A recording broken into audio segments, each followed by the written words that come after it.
was November 30, 1863, when a well-known brave man and noted to be a smart, fearless Filipino hero came to existence named Andres Bonifacio y de Castro, which is often called as the father of the Philippine Revolution. He was the son of Santiago Bonifacio, who was a local politician who served as the chief lieutenant of the municipal mayor, and Catalina de Castro, a half-Spanish who worked as a supervisor in a cigarette factory. Over the years, Andres Bonifacio grew up in the slums of Tondo, a district outside the city of Manila. However, at the early age of 14, both of his parents died, that left Andres Bonifacio responsible for the remaining 5 family siblings. In 1892, Bonifacio joined Jose Rizal's organization La Liga Filipina, which called for reform of the Spanish colonial reign in the Philippines. The group met only once. However, since Spanish officials arrested Rizal immediately after the first meeting and deported him to the southern island of Mindanao. After Rizal's arrest and deportation, Bonifacio and others revived La Liga to maintain pressure on the Spanish government to free the Philippines. Along with his friends Ladislao Diwa and Teodoro Plata. However, he also founded a group called Katipunan. Katipunan ay kataas-taasang kagalang-galangan na katipunan ng mga anak ng bayan. Literally, highest and the most respected society of the children of the country. The future of the next generation is our responsibility. We who came before them, we who are strong, we who can fight, we are the ones who can give them the freedom that they deserve. As the father of the Katipunan, I leave it up to you to decide the start.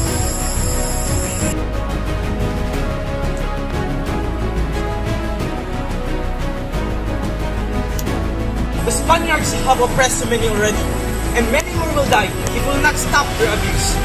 In this battle, we must put ourselves in danger. A few days from now, at the night of 29th, we will begin the revolution.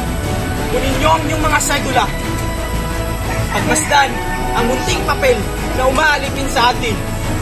Katipunan, we must put an end to the hundreds of years of Spanish occupation. Through our lack of weapons, through their guns and cannons are in the house. We will fight because we are the children of this nation. We own this land, and this is our country. Unitin niyo ang inyong mga sedula. Unitin! Mabuhay ang revolusyon! Mabuhay! Mabuhay ang Katipunan! Mabuhay! Mabuhay sa Supremo! Mabuhay! At the age of 19, Bonifacio was forced to give up plans for higher education and began working full-time to support his orphaned younger siblings.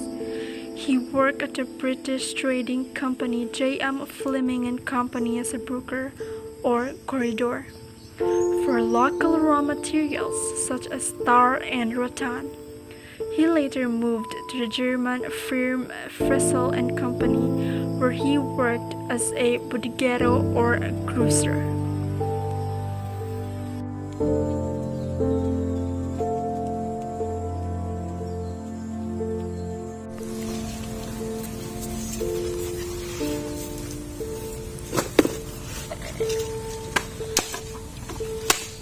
I'm sorry if this is how our lives made your brother and sisters.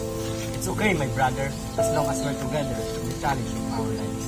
Yes, that's right. Yes, that's right. I love you, my dear brother and sisters.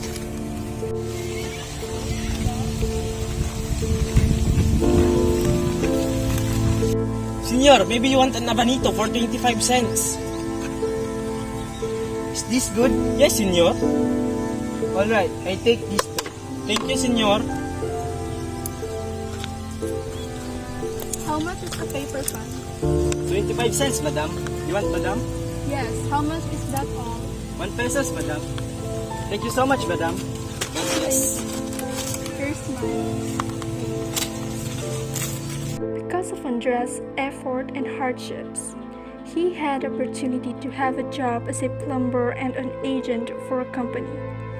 After he went home, he contacted that one person who gave him a contact number, and luckily, he had a job.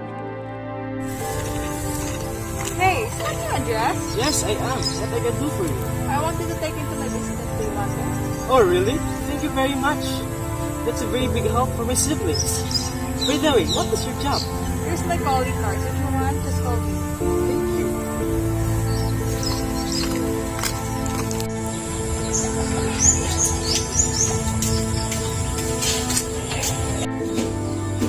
My dear brothers and sisters, I have a good news. What was that, Kuya? I already have a job. Wow, that's great! After Andres told his siblings the good news, they're so very happy because after all the challenges that they faced, they were able to surpass it. Procopio, you are the eldest. You will take care of it. Here, this is your little expense. I know it won't be enough, but just be patient. I'm leaving now. Be careful, my brother.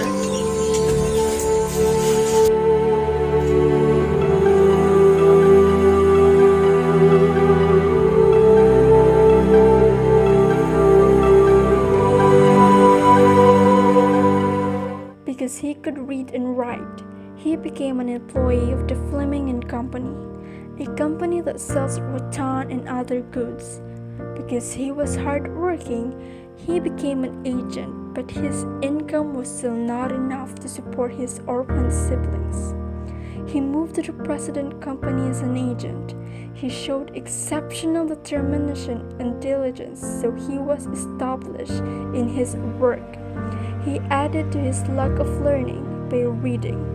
Among the few books he read were No Limitang Hire and El Filibusterismo. The books he read ignite his soul of rebellion. When I read Sal's work, my heart and soul awoke. Because of this, we have to fight for freedom.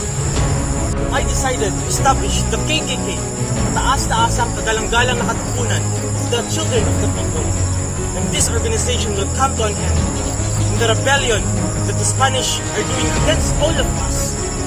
So colleagues, one question I want to convey is, are you ready to tax your life for freedom? For freedom, we are ready! Then, the congregation will leave.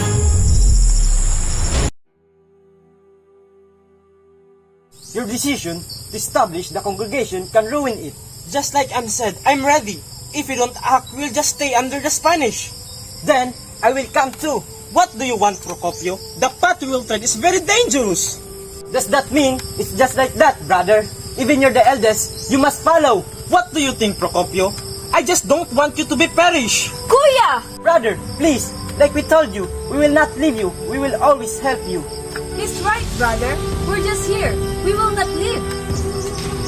Then, it looks like I can't do anything. But I hope you'll be careful. Don't worry, we're adults. We can handle ourselves already. Katipunan, this is the night that we are waiting for. The night that we will no longer be enslaved by the Spaniard. Katipunan, be ready. This is the real beginning. The real beginning of our liberation. Erisandres liderando esta revolution. Parece que el líder de esta revolution. No lo permitiremos. Tus planes contra nosotros. Mga Espanyol! Due to the unlikely victory and severe defeat, the party invented Bonifacio to celebrate in Cavite to resolve their dispute and continue to unite.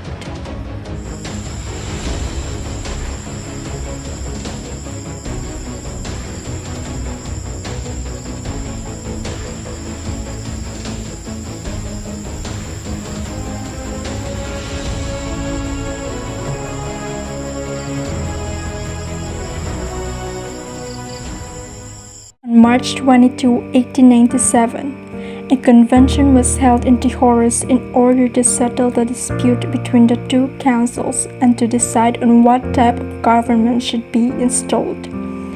During the early phase of the convention, the crowd became unruly, causing a recess. When the convention resumed, Bonifacio was assigned to preside in the election of the officers of the new government that was to be set up.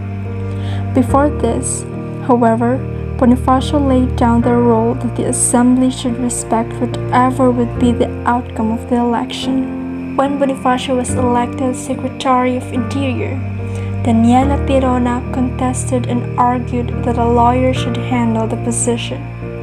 Bonifacio felt insulted and demanded an apology from Tirona. Because of humiliation and anger, Bonifacio declared that all matters convened in the Tijoros Convention were null and void. Together with his supporters, he left the State House. Bonifacio was offended, and he used his right as the supreme leader of the congregation to invalidate the election. He created his own government and forces, and he moved to Naik, Cavite with his family. On his return to Montalban, Aguinaldo sent personnel to arrest him.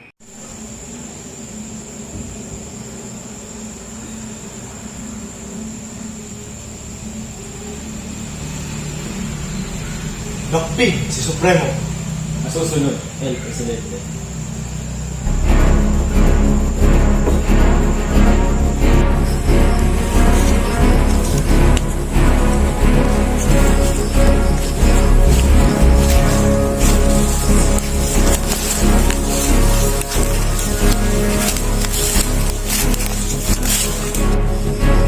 Andres! Bonifacio!